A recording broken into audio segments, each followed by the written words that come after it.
And while you're at it, break a couple more bones. Hi, welcome back. People need to stop defending individuals who are saying or doing awful things that only spreads pain and suffering to other people, especially if they don't apologize for it, feel any remorse, or at least explain why they said or did those things to begin with. It's only natural for human beings to make mistakes. I believe that we're meant to fuck up in our life every now and then, but I also believe that we as human beings are expected to learn from our mistakes, so that later on down the line, when you're faced with a situation that's similar to what happened back then, you don't make the same mistake. Of course, people are allowed to do and say whatever it is that they want, but there are consequences that come with the things that you say or do. And if you think you can go about life without taking responsibility or facing the consequence of your own actions, then you're just asking for more punishment. And this applies especially to famous people, famous actors, famous artists, famous athletes, famous authors. It doesn't matter. They are human beings too, which means that because they are allowed to mess up in their life, they must also be able to learn from their mistakes. And sometimes these famous people believe that because they possess such a large amount of fame,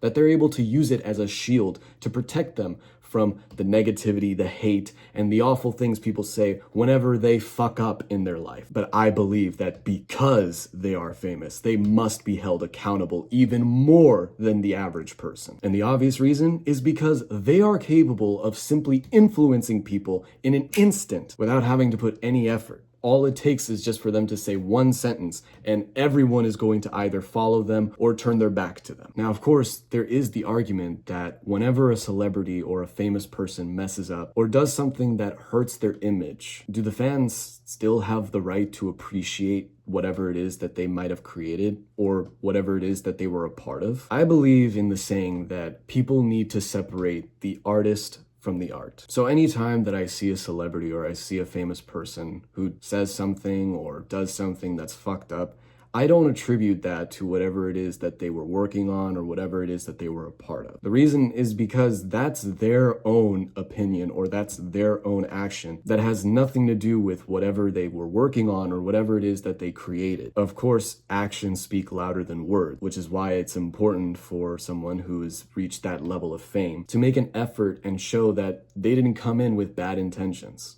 Obviously, there are plenty of celebrities and plenty of famous people who did come in with bad intentions with the words or the actions that they said or did, which is why you as a person need to distinguish those types of people. But in the end, you can still appreciate whatever it is that they created or whatever it is they were a part of, as long as the message or the action that they committed does not have a direct tie to whatever it is that they made or whatever it is that they were a part of. A good example of a famous person who said something so obviously atrocious and obviously is famous for creating such masterful pieces of art is none other than Kanye West. I'm sure a lot of you are aware of the things that he said a couple years ago whenever he went on a podcast and decided to go all in with all the crazy shit that he had in his head and just said, fuck it. This is a perfect time to go in and spread all the anti-Semitism that I've been holding back. I don't need to explain how the things that he said are just downright awful and horrible,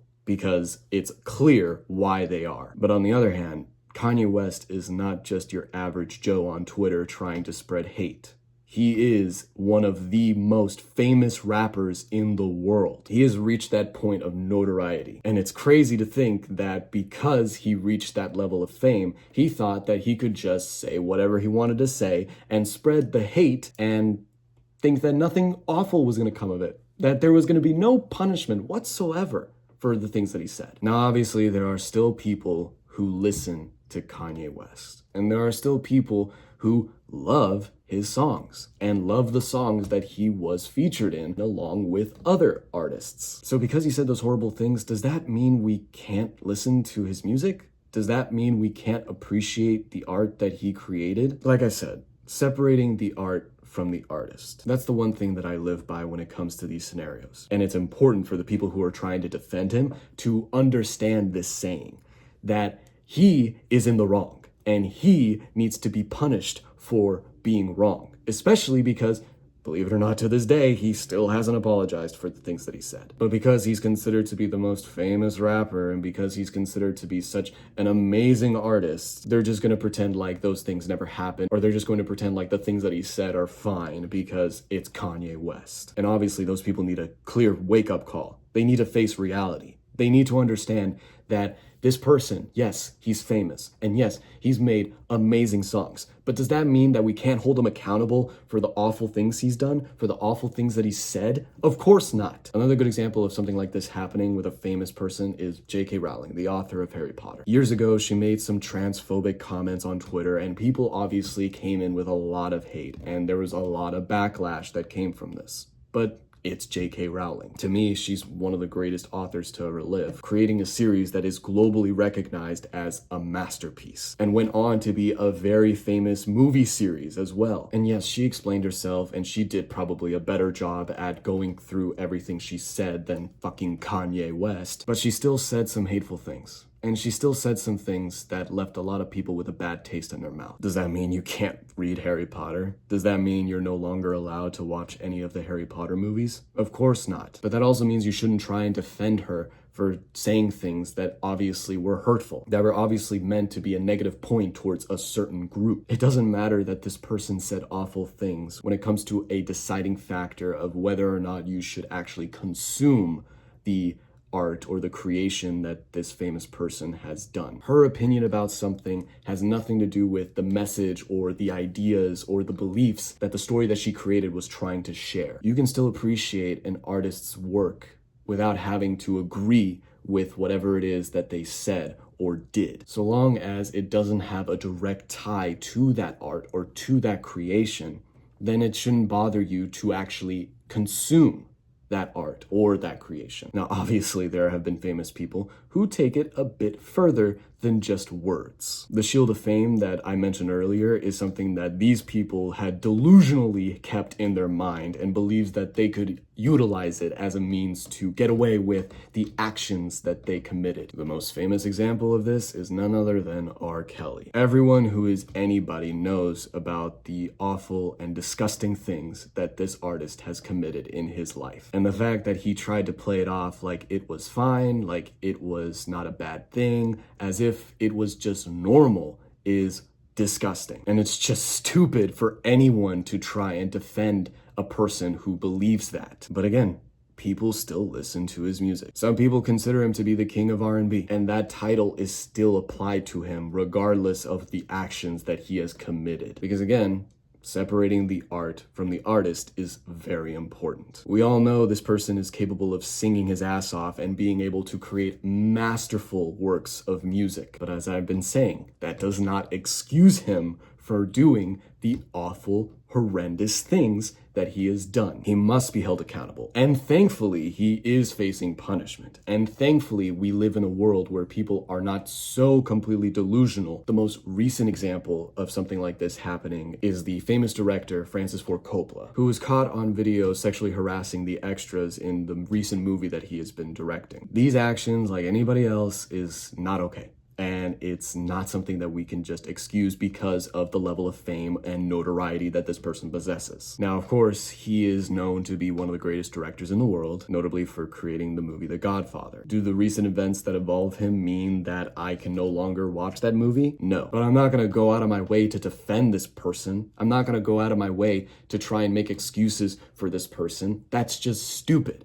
And it's ridiculous that there are people out there who are trying to do that. Just because he created a wonderful movie and he has created a bunch of other great movies, people are going out of their way to try and protect him from the media or protect him from people who are spreading hate, all because they think, oh, he's the greatest director of the world. We can't let him face this hate. He's just an old man. Why are you guys hating on him? It's just so fucking idiotic. And I think it's a waste of fucking time. And it's just delusional for people to believe that because he has this fame, you need to go out of your way to protect him and to defend him. And to be honest, there is still a list full of people who have done awful things that I don't even have to mention because, again, it's just more examples to add on to why you shouldn't be trying to defend them. You can still like whatever it is that this famous person worked on, or whatever this famous person created, or whatever this famous person was a part of, as long as you're aware that they were in the wrong with whatever it is that they said or whatever it is that they did. And if you notice that someone is appreciating the art or the work that a famous person did, even though they might have done some controversial things or awful things, that does not mean that that person is supporting the celebrity or the famous person's awful actions. If you go to a club and the DJ decides to play a song and it just so happens that Kanye West is in that song, that does not mean that the DJ is anti-Semitic. If you notice that someone is wearing a jersey of a specific team where an athlete who said some controversial things or did some awful things is affiliated with, that does not mean that the person is supporting that athlete. They just like the team that the athlete is a part of. We can't just assume that the people who are appreciating the art or the work that these controversial famous people did are also supporting the lifestyle choices or the opinions of these famous people. If you know that the members of a rock band group do a lot of drugs, you don't have to do a lot of drugs just to support them or just to appreciate their songs. If your favorite actor is wearing clothes that you think are a bit weird or you don't really like, you don't have to wear the same clothes that your favorite actor wears just because you think that they were great in a movie or that they did an amazing job on a TV show. It's the same thing when famous people are sharing an opinion or doing horrible things. You don't have to agree with every opinion that this famous person says. You don't have to support the actions that this famous person does just to appreciate the work that they put into something. You shouldn't have to put them on a pedestal, believing that they are gods among mortals and that they are untouchable, that they are allowed to just say these things or do these awful things. If we allow that to happen, then we're doing nothing more than allowing more awful things to occur and more horrible things to go by without having any sense of control or without giving any kind of punishment to these people. Because again, they are influential. When they do something that may seem simple, that may seem like it's no big deal, the fans, as well as the people who care about whatever this person does, are going to react extremely. And depending on the individual, they will either take it in a positive way or a negative way. It is a shame when you come to find out that the person you idolize has done something so awful or said something that you disagree with or that might have hurt somebody just because they were your favorite actor, your favorite artist, your favorite author, or your favorite athlete. If you truly cared about their state of being, if you truly cared about their mental health, then you would share the same idea that this person needs help or this person needs to face the consequences of their actions. Because otherwise, they'll just keep making the same mistake over and over again. They won't feel any different than when they felt doing it the first time, because nobody is telling them that it's wrong and nobody is getting in their way. They're no different than you and I, because just like everybody else, they are capable of fucking up in their life. That's really all I wanted to talk about today. I hope you enjoyed the video. Please make sure you like, comment, subscribe, and share the video. Thanks again for watching and keep being awesome.